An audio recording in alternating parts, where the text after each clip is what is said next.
Now, this controversy he honestly don't understand. A photo of President Donald Trump's newborn grandson, sitting behind the Resolute desk at the Oval Office, has sparked some truly baffling backlash from social media users this morning. President Donald Trump's younger son Eric Trump took his newborn son, Luke Trump, for a visit to the White House earlier this week.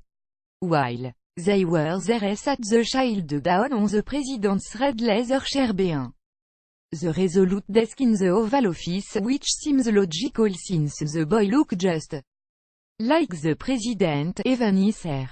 Eric then proceeded to snap a picture of Luke and shared it on Twitter. Luke is seen wearing a light blue outfit while trying to just barely peek over the president's desk in front of him. Little Luke is working hard to is super cute and harmless. But of course, the left-wing social media keyboard commando have to spoil it by saying it degrades the office of the President of the United States. Really liberals, you guys really want to go there? Do you really want me to take you on a stroll down memory lane? Fine, let's stroll away. Who can forget the many times former President Barack Hussein Obama puis dirty nasty feet on the Resolute desk? Yup, and forget Obama's feet on the desk, he can provide even more serious offense Democrat president have done in the Oval Office.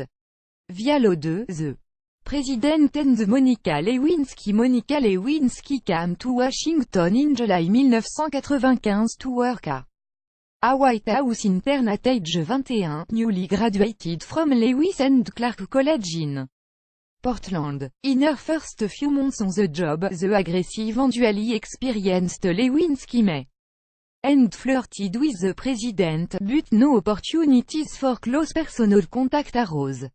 In November 1995, however, Lewinsky was assigned to the West Wing and she soon found herself alone with Clinton. Asked if he could kiss Lewinsky, she quickly consented. Later that evening, the two would have the first of what eventually would be 10 annual encounters over a 16-month period. After eight of the encounters had taken place in April 1996, Clinton's deputy chief of staff, most likely aware of the threat the young intern posed, reassigned Lewinsky to a position in the Department of Defense. The following month Clinton told a disappointed Lewinsky, "I was my sunshine." She later told a grand jury, "I was ending the relationship."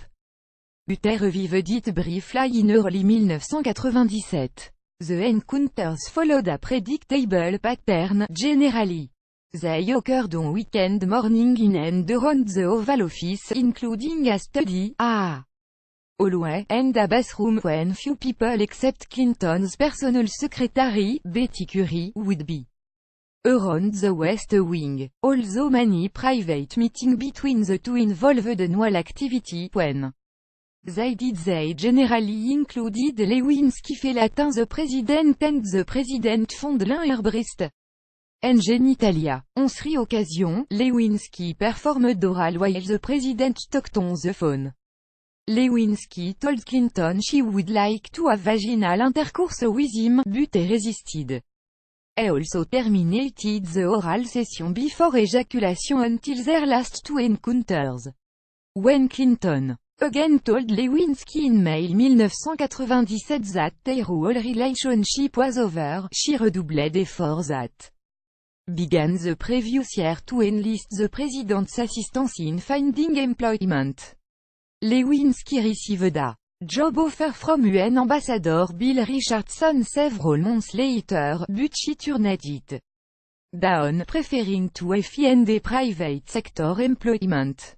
Clinton golfing buddy and power broker Vernon Jordan, acting at what he presumed to be the president's request through Betty Curie, met with Lewinsky to discuss employment possibilities in November 1997. Less than 2 weeks after Lewinsky's name appeared on the Jones deposition list, Clinton told her the news. He advised her that Filing an affidavit might have the necessity of a deposition, but only, and need hardly have said, if she denied a whole relationship, and the remainder of their cover story. For her frequent trip to Oval Office that she was just delivering document. 2 days after discussing the matter with Clinton, Lewinsky received a subpoena to appear for a deposition in January 1998. She called Vernon Jordan, who again Mayweather and referred her to an attorney, who proceeded to draft an affidavit that reflected her denial of annual involvement with the president. Just after Christmas, Lewinsky spoke again with Clinton, raising her concern that the subpoena had requested that she bring to the deposition any gift, and there were many that she had received from him. Although Clinton apparently informed Lewinsky that she was obligated to give the lawyers for Johnson any gift in her possession, a call came later that day from Curry, indicating that she understood Lewinsky had some item like to give her for safekeeping. Curry, in her testimony, disagreed with Lewinsky's version of events and claimed that the call about the present came from Lewinsky, not her. Curry drove to Lewinsky's home and carted away a box of Clinton gifts and put them under her bed. In early January 1998, Lewinsky signed an affidavit with the intent of filing it for the Jones case, claiming the relationship with the president was non-sexual. The day after Lewinsky showed the affidavit to Vernon Jordan, Jordan made a call to Ronald Perelman, a friend and member of the board of directors of Revlon, encouraging him to hire Lewinsky. The job offer from Revlon came just 2 days later.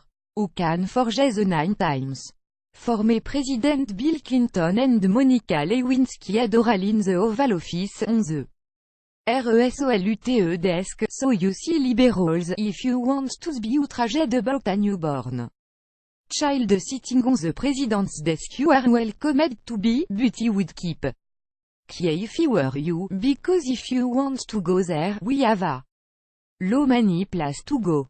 Please share if you are sick and tired of the liberal double standard. We have no tolerance for comment containing violence, racism, vulgarity, profanity, all cap, or discourteous behavior. Thank you for partnering with us to maintain a courteous and useful public environment where we can engage in reasonable discourse.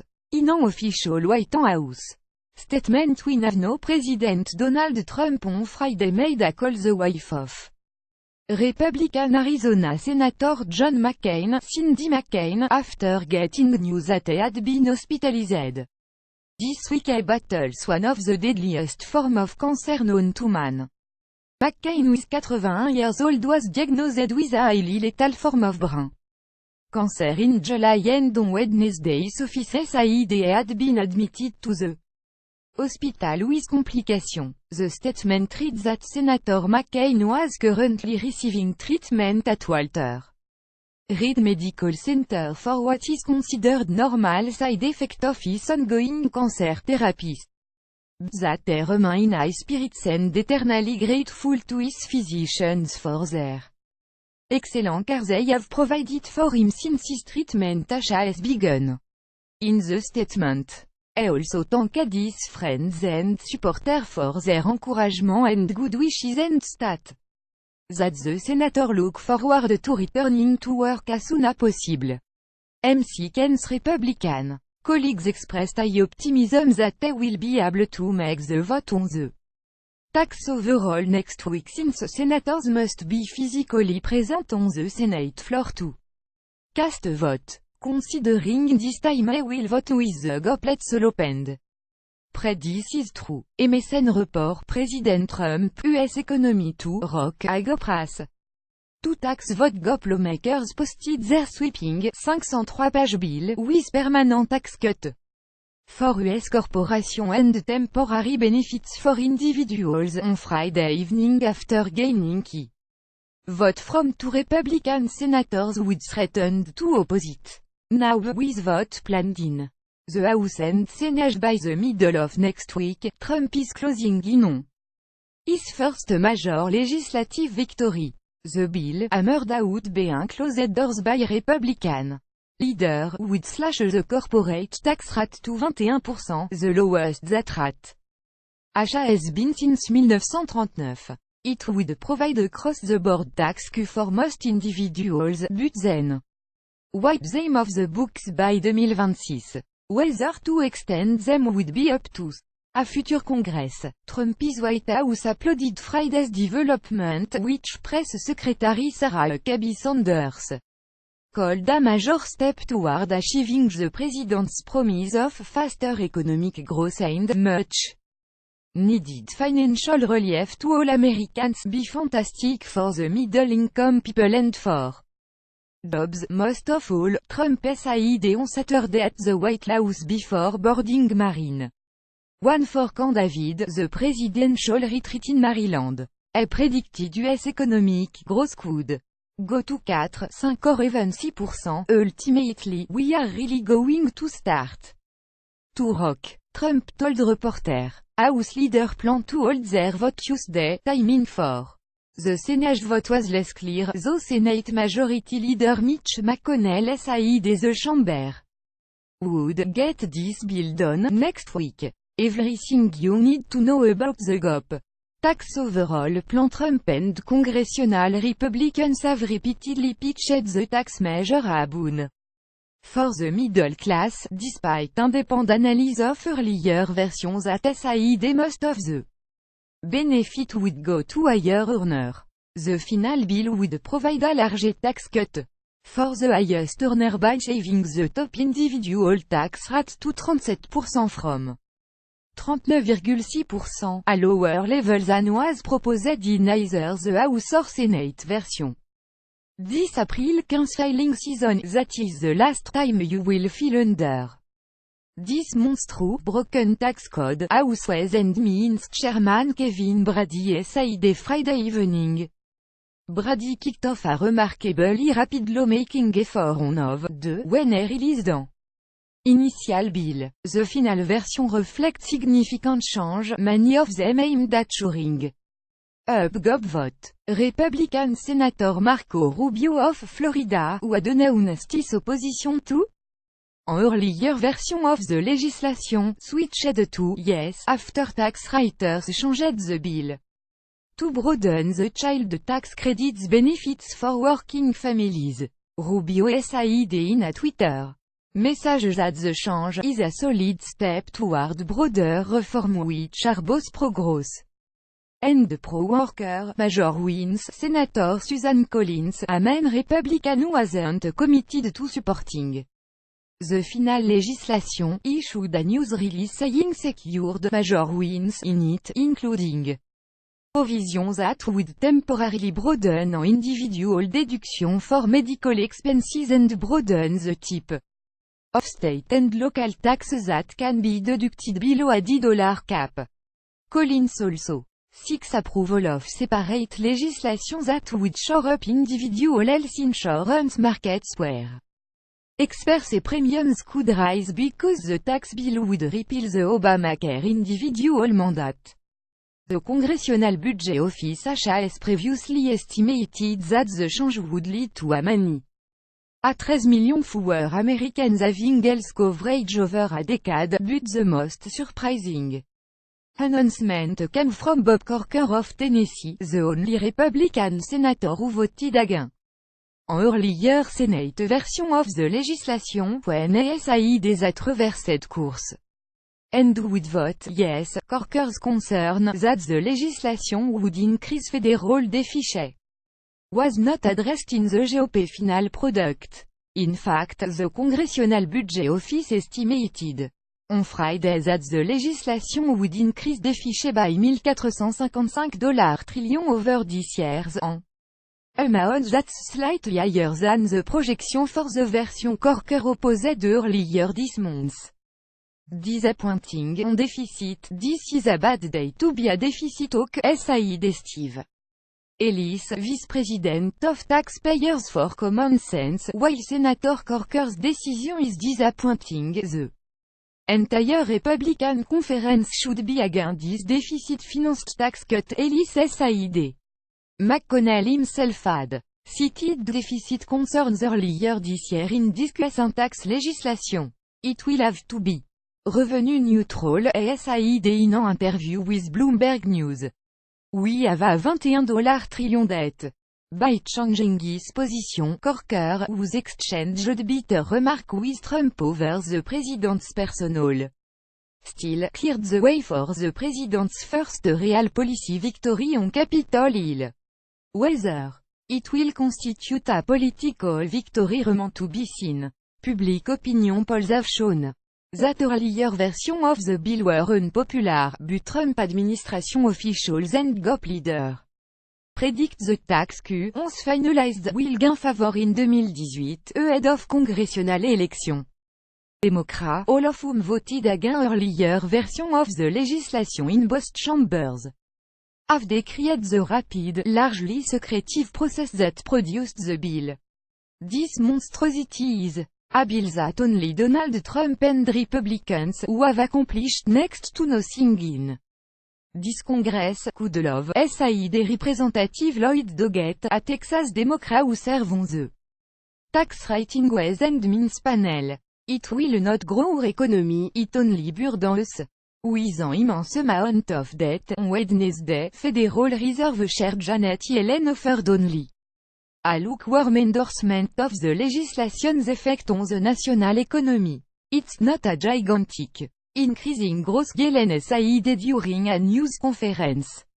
I am very aware most people on the right don't agree, nor old Senator McCain in very high regard, in fact. Neither do he, but he is still a human being that's suffering and they deserve our prayers and well wishes at a time that's so tragic for him and his family. Let's also hope and pray there comes a day we will never have to see another soul lost to cancer and its ravishing treatment. Please share in support of Senator John McCain. Follow us on Facebook at Freedom Daily, so they could get away with it. Another one bit the dust, this time in the 9 thermostat circus.ri.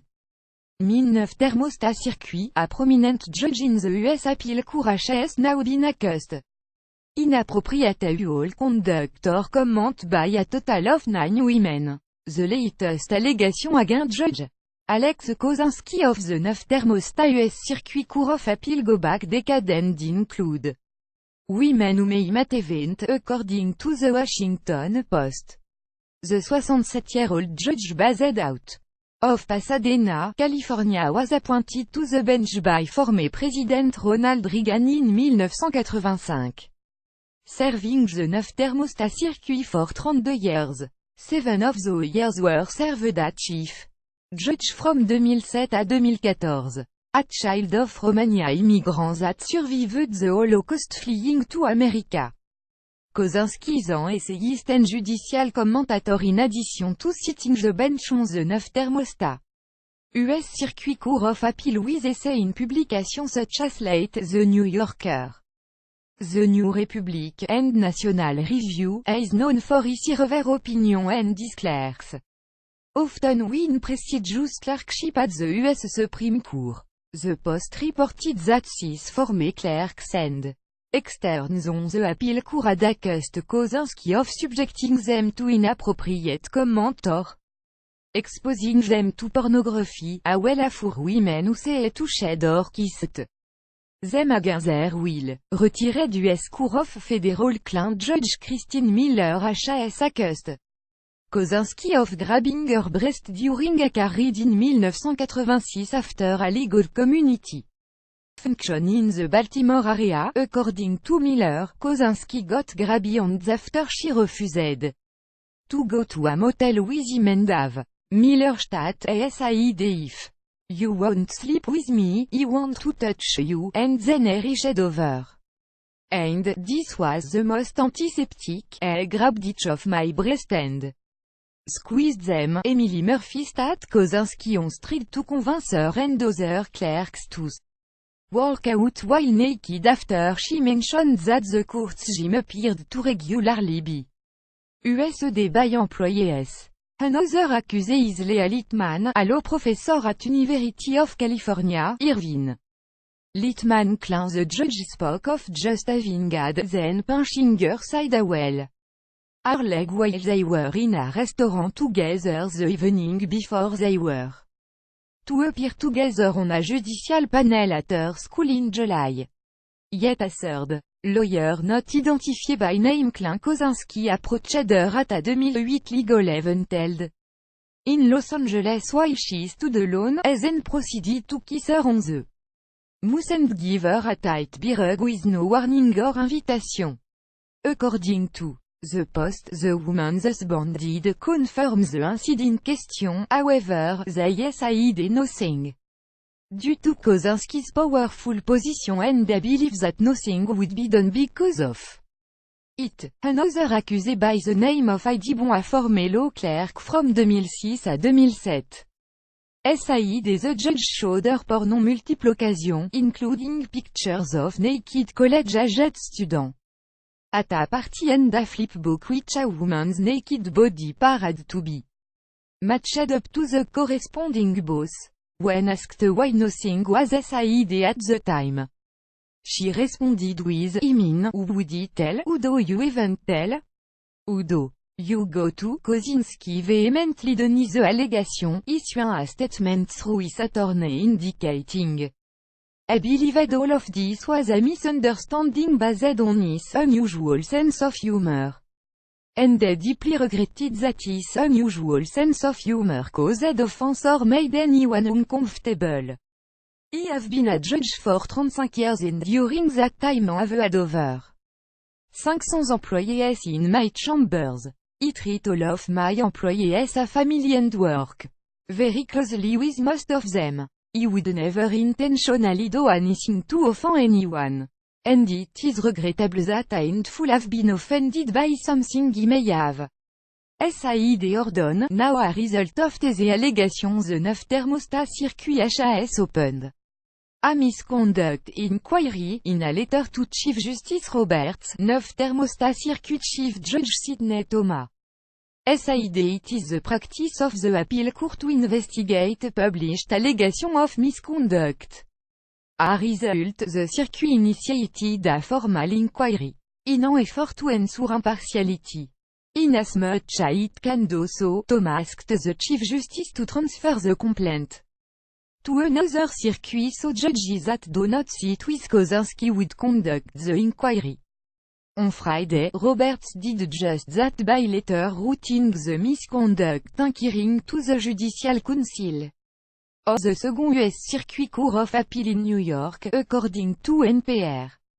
Since the Post's report last week, 2 other former clerks on the 9 thermostat circuit who did not work for Kozinski, including Slate columnist Dahlia Lithwick, have published account of their own encounters with the judge. The Washington Post reported Friday night that 9 more women say subjected them to all comment or other conduct, including for who say touched them inappropriately. One of Kozinski's current clerks, HAS resigned, a spokesman for the court told the Associated Press. This is not Kozinski's first time facing misconduct charges. In 2008, the Los Angeles Times reported on a publicly accessible website the judgment and full of fairly explicit photos and videos. Like this current misconduct inquiry, this one was also transferred to another court where Kozinski was subsequently admonished for exhibiting poor judgment in maintaining material that could prove embarrassment to the federal judiciary. This existence of this inquiry tend to lend credence to the women's claim of full impropriety on the part of Kozinski. Follow us on Facebook at Freedom Daily. Someday we'll understand why people who are known for their physical abilities or for pretending to be something they are not are given A platform to SPEW their stupidity in our society. Lindsey Vonn one knew. By name just a month ago other than for being Tiger Woods woman a couple of years ago, is now known as the infamous Olympic skier who recently suffered a minor back injury in Switzerland while preparing for the upcoming Winter Olympics in South Korea. After she told fake news CNN that she would not visit Trump's White House upon being invited as a member of the US Olympic team. Now she is trying to backtrack after the huge backlash she got from all us freedom-loving patriots. I head to France for the next race. I would like to share with you my reflections from the past few days. I've received a tremendous amount of feedback, both positive and negative, about my recent CNN interview. The point that I was trying to articulate is that all Olympic athletes represent their nation as a whole and are not representative of their government or any specific political figure or party. None of us work tirelessly for years on end to compete in the Olympics on behalf of Democrats or Republicans. The Olympics are a non-political event, a chance for everyone to put aside their difference and be on the same team. That does not mean that Olympic athletes don't have political opinion. As an American, I am extremely proud that our great nation was founded on principles and ideals where citizens can express our opinion openly. It is a privilege that some others around the world don't have. I am proud to be an American, and I want our country to continue to be a symbol of hope, compassion, inclusion, and world unity. My travels around the world have recently made clear that this is no longer how people view the United States. You cannot pick up a newspaper or on the TV in Europe without noticing how people are questioning our direction. It seems to me that we must lead with understanding and strive for unity in our relationships throughout the world. For myself, my recent comment opened up my eyes to how divided we are right now. It is hurtful to read a comment where people are hoping I break my neck or that God is punishing me for being anti-Trump. We need to find a way to put aside our difference and find a common ground. In communicating, is it wrong to hope for a better world? All of this is much bigger than skiing and the Olympics. I am going to take the next 2 months to focus on what I can do and right now that is competing for my country. In doing that, I will be hoping that we Americans can still be that shining city on a hill. A post shared by LINDS YVONN @Lindsey Vonn en décembre 12, 2017 at 4h57 PST. Don't you just love it when a moron who knows how to ski well prétend they are a political guru? This woman is very good at what she does. Why does she insist on sticking her foot in her mouth is beyond me. And why is the fake news network, CNN, asking the idiot if they will visit the White House or not? The White House is a place of business, not a place to make the athlete with overblown egos feel good. Normal, everyday taxpayers like us don't get invited to the White House. Why should they? Because they know how to throw a damn ball around or go fast. Doesn't make any sense whatsoever. The Guardian report, Lindsey Vonn, he wants to represent the US, not Trump, at Winter Olympics. Olympic champion becomes latest athlete to speak out against Trump. Vonn, 33, says she would turn down traditional invite to White House. American skier Lindsey Vonn has become the latest athlete to speak out against Donald Trump, the most decorated female skier of all time, told CNN in an interview that aired Thursday that she wants to represent the people of the United States, not the president, and would turn down the invitation to the White House traditionally to force to the entire US Olympic team. He takes the Olympics very seriously and what they mean and what they represent, what walking under our flag means in the opening ceremony. Von Said.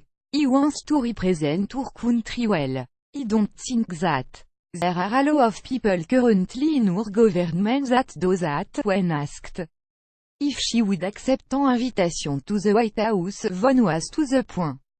Absolutely not. Nope. I have win to be invited, so no. Actually, I think every US team member is invited. So, no, I won't go. Von, who turned 33 in October, is preparing for her first Winter Olympics since 2010, when she vaulted to global stardom after capturing gold in the women's downhill and bronze in the Super G. She missed the Sochi Games 4 years later while rehabilitating from knee surgery. The Minnesota native has logged a record 77 career World Cup victory, more than any other woman. And second overall to Sweden's Ingemar Stenmark. She is a 4-time overall World Cup champion. And one of 6 women to have won World Cup race in all 5 disciplines of alpine skiing, downhill, Super G, giant slalom, and super combined. Von is not the first high-profile athlete to speak out against the Trump administration. Trump launched a sensational attack on NFL players who have kneeled in protest of the national anthem during a speech in Alabama in September, challenging the league's owners to release anyone who engaged in the movement started last year by former San Francisco 49 ERS quarterback Colin Kaepernick. The fiery rhetoric prompted criticism from dozens of NFL players and even League Commissioner Roger Goodell, USAID. Divisive comment like Trump is demonstrate an unfortunate lack of respect for the NFL. That same week Stephen Curry, the two-time NBA Most Valuable Player who in June led the Golden State Warriors to second league title in 3 seasons, told reporter and supported a SNUB of the team's traditional White House visit, earning a stern rebuke from Trump, who withdrew the invitation. The Cleveland Cavaliers star forward LeBron James called the president a bum, while the Buffalo Bill running back LeSean McCoy went further, calling Trump an asshole. In the CNN interview, Von also responded to the IOC unprecedented decision to ban Russia's Olympic Committee from the Winter Olympics, which kick off in February. If even a small percentage of that is true, we would think the IOC did the right thing, she said. Obviously, there are potential athletes that are clean but they have the option not to compete under a neutral flag, which I think is a good solution. But doping and what the Russians did is just not acceptable, and we have to make that clear. And make sure that it doesn't happen again. Von's final preparation for Pyeongchang hit a minor snag when she crashed out of last week's season opening downhill event in Lake Louise, Austria. So this genius states that she is there to represent Americans, not President Trump, but she forgot President Trump is also an American and is our president, so her argument is about as stupid as she look. This is what happens when we are a society engaged in hero worship. I hope that for her sake this skiing thing pan out, because I'm pretty sure she is not qualified to do much else. Please share. If you are sick and tired of athletes and actors pretending to be political guru.